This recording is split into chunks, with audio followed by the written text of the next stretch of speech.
እንኳን ወደ ቻናላችን በደህና መጡ። ዛሬ ብዙ ሰዎች ወደሚያጠቃው ርዕስ ጉዳይ እናወራለን።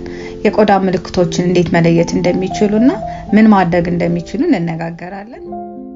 ለመለየት በአምስት ምድብ አስቀምጠናቸዋል። የመጀመሪያው የቆዳ ችግር ብዙ ጊዜ ህመም ያላቸው ወይም ፔንፉል የምንላቸው ሲሆኑ እነዚህ ብዙ ጊዜ እንደ ኢንፌክሽን ወይም እንደ ኢንፍላሜሽን ሲሆኑ፣ ሌላኛው ምድብ ደግሞ የቆዳ ማሳከክ ሲሆን ይህ በጣም የተለመደ ሲሆን ብዙ ጊዜ እንደ አለርጂ ወይም ድርቀት ይመጣል ማለት ነው። አናዘር ፓርት ኦፍ ስኪን ዲዚዝ ደግሞ የማያሳክክ የቆዳ ችግር ሲሆን ይህ አስቸጋሪ ሊሆን ይችላል። አንዳንዴ ከቫይረስ ወይም ከመድኃኒት ጋር የተያያዘ ነው። ሌላ ደግሞ የቆዳ እብጠቶች የምንላቸው አሉ። እነዚህ ለምሳሌ እንደ ላይፖማ ወይም እንደ ቡግንጅ የምንለው እነዚህ ደግሞ በዚህ ይካተታሉ ማለት ነው። the last one skin disease ቀለም የሚቀይሩ የቆዳ ችግሮች ሲሆኑ ዛሬ ግን በዋናነት የምናወራው ስለ ቆዳ ማሳከክ የሚያመጡ ችግሮች ይሆናል። ፕሩራይትስ ማለት it's a sensation of desire to scratch ወይም የመዋጨር ፍላጎት ስሜት ሲሆን ይሄን እንደ ማሳከክ ተብሎ ይገለጻል።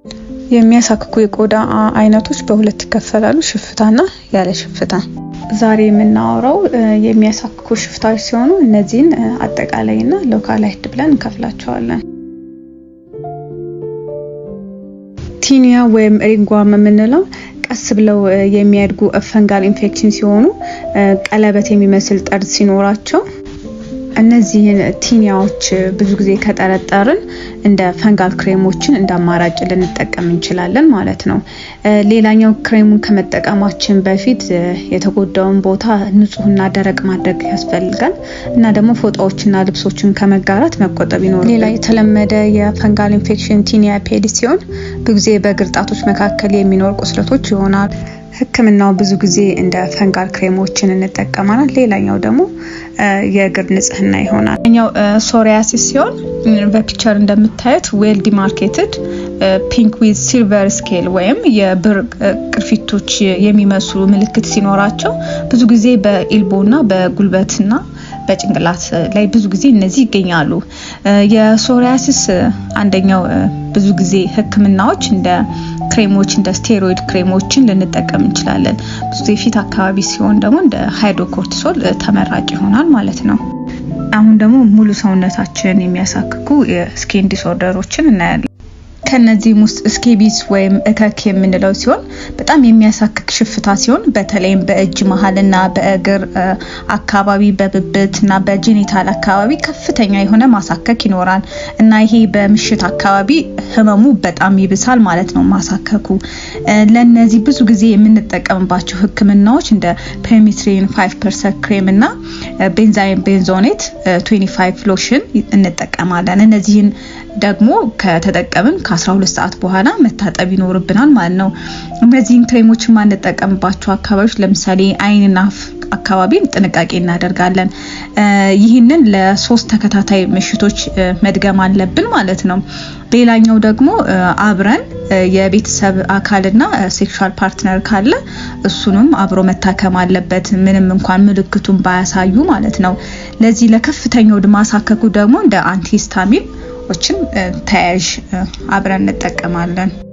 ቀጣዩ ፓፑላር ፕሩሪቲክ ኢረፕሽን ሲሆን እነዚህ ብዙ ጊዜ ፕሬዘንት ከሚያደርጓቸው ኢቺንግ ራሽ ሲሆን ኮመን ኤሪያ የምንላቸው እጅ አካባቢ፣ እግር አካባቢና ደረት አካባቢ ላይ ምልክቱን ያሳያሉ። ከፍተኛ የሆነ ማሳከክና አብሮ ደግሞ እንደ እብጠት ነገር ሊኖር ይችላል። እነዚህ ሁኔታዎች ብዙ ጊዜ አሪቫይ ፔሸንቶች ላይና ኤአርቲ ህክምና ላይ ባሉ ሰዎች ላይ የተለመደ ሲሆን እንደ ህክምና አማራጮች ደግሞ እንደ ክሬሞች ስቴሮይድ ክሬሞችን ልንጠቀም እንችላለን። ከነዛ ውስጥ ቤታሜታዞን ክሬም እና ብዙ ጊዜ ደግሞ ያው ድርቀት ስለሚኖራቸው የቆዳ ማለስለሻ ክሬሞችን አብረን እንወስዳለን። ሌላኛው ኤክሲማ ሲሆን ብዙ ጊዜ ከአለርጂ እና ከሌሎች አለርጂኮች ጋር ተያይዞ የሚመጣ ሲሆን with ሃይፐር ፒግመንትድ ሽፍታ ይታወቃል።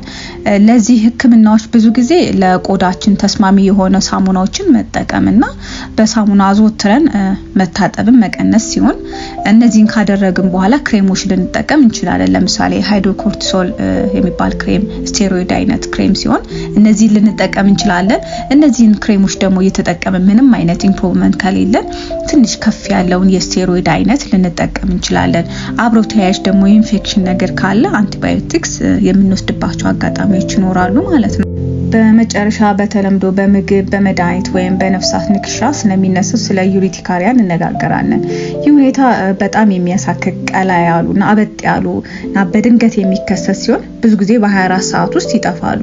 ግን አብሮ ተያያዥ የመተንፈሻ ችግር እና ዝቅተኛ የደም ግፊት ካለ እነዚህን እንደ አናፍላክሲስ እንወስዳቸዋለን። ኢመርጀንሲ ናቸው ማለት ነው። ግን እነዚህ ምልክቶች ከሌሉ ግን በአንቲሂስታሚን ትሪት ልናደርጋቸው እንችላለን። ከዛ በ24 ሰዓት ውስጥ ምንም አይነት ለውጥ ከሌላቸው ግን ስቴሮይድ ልንጠቀም እንችላለን። ሌሎች ደግሞ የቆዳ ችግሮች እንዴት በቀላሉ እንደምትለዩ ሌላ ቪዲዮ ሰራላችኋለሁ። እነዚህን ጠቃሚ ሆነው ካገኘኋቸው እነዚህን ቪዲዮዎች ሰብስክራይብ ማድረግ አይርሱ።